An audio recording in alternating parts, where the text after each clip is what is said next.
zeal had a name, let me repeat, if zeal had a name, it would be made up of two words: Igbo Kikuyu.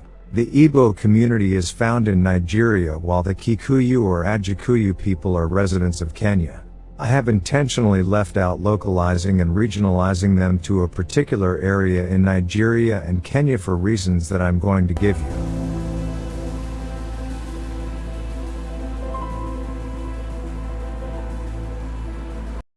And there was a time King Nimrod wanted to be famous, so he convinced the people of Babylon to build a great tower that would reach heaven. God looked down and saw people were becoming prideful as they laid the bricks and decided to come down and mix up their language so they couldn't understand each other. It is believed that it was this time ethnic communities now famously known as tribe were born and people spread all over the world, speaking different languages.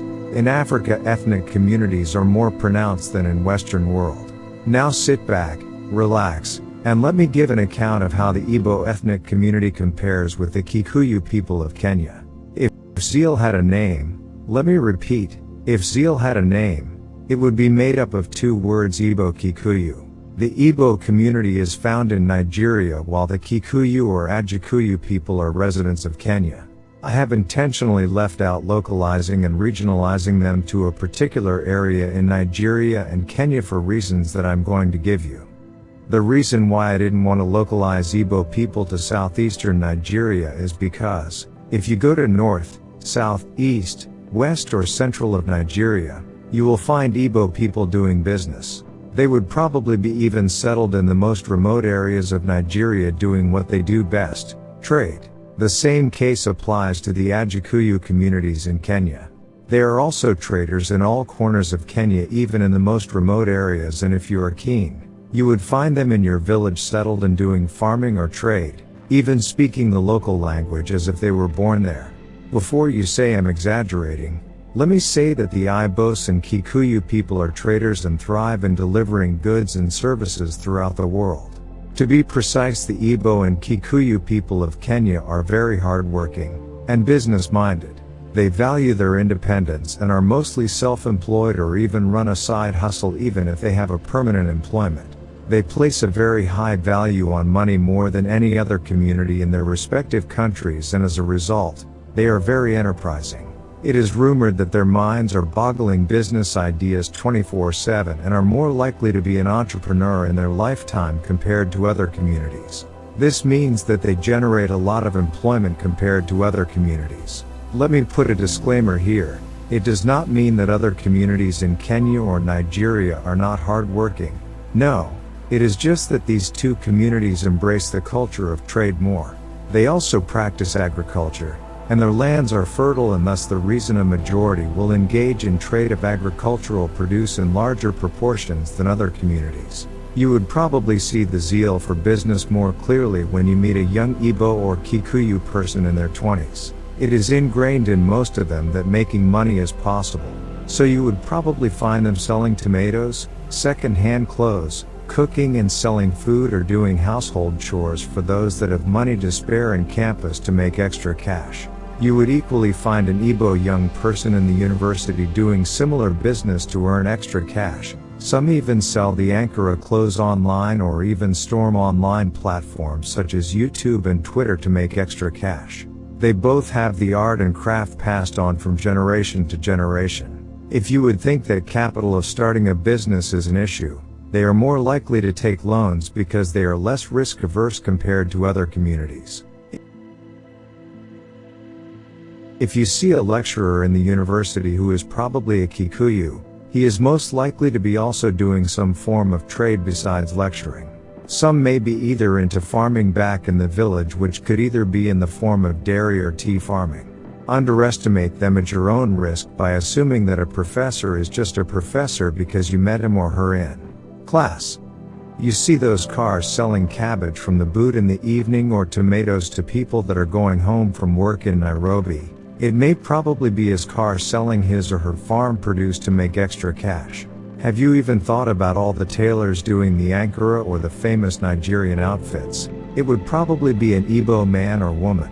Igbo people design clothes and shoes. If you are not careful, You will not be able to tell the difference between a shoe from Aba and one designed in China.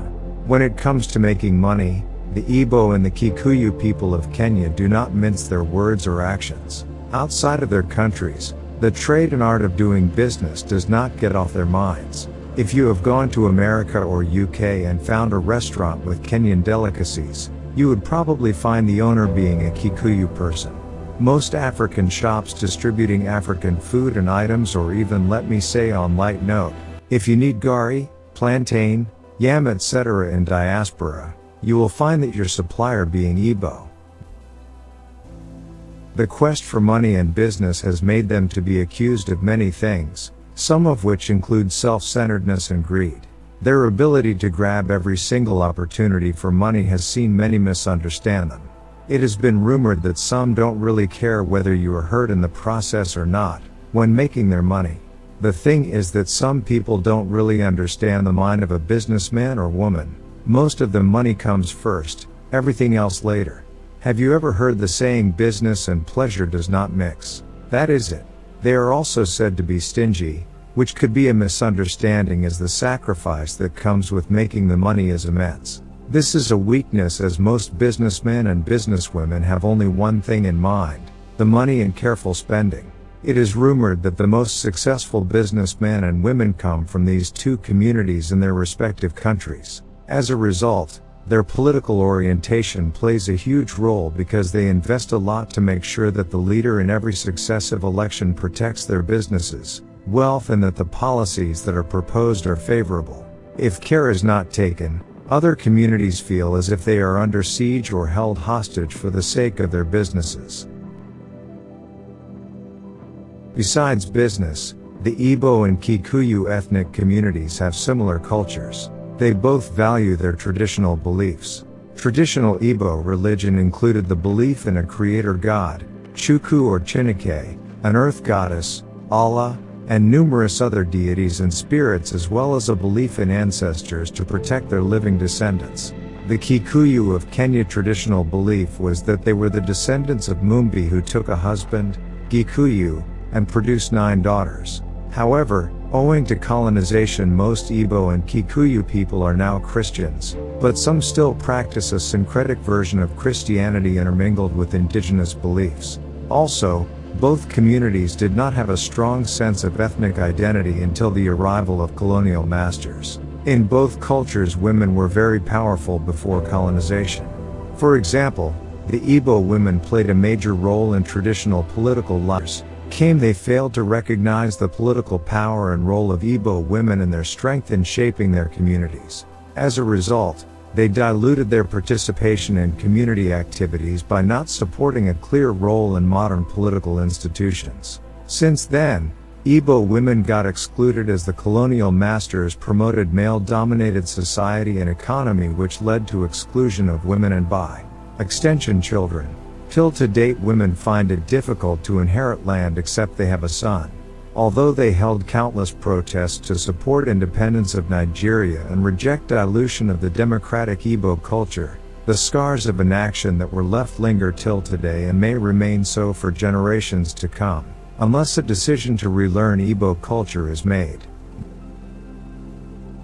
The Kikuyu women were also very powerful, as we see that their god had a female named Mumbi. However, they fought hard to retain the matriarchy that existed before arrival of the colonial masters. To date, that the matriarchal elements still exist in the Kikuyu community is no secret. Kikuyus, unlike women from other communities, inherit property such as land and still have a lot of say in the naming of children. To them, children belong to mothers, and in the event of separation or divorce they take them. It is not rare to find a child whose surname is that of their mother. Shockingly, some even get this very clearly: some pay their own dowry. Should I repeat this? Some even pay their own dowry. Let us now go down the memory lane and digest how the colonial rule played out among the Kikuyu community of Kenya. The Kikuyu traditionally lived in separate domestic homesteads, a hut for each family. However, when colonial government was established, they moved the families into villages. The Kikuyu people resented the occupation of their highlands by European farmers and other settlers. They, therefore, were the first native ethnic group in Kenya to undertake anti-colonial agitation. They staged the Mau Mau uprising against British rule in 1952 and spearheaded the drive toward Kenyan independence later in a decade.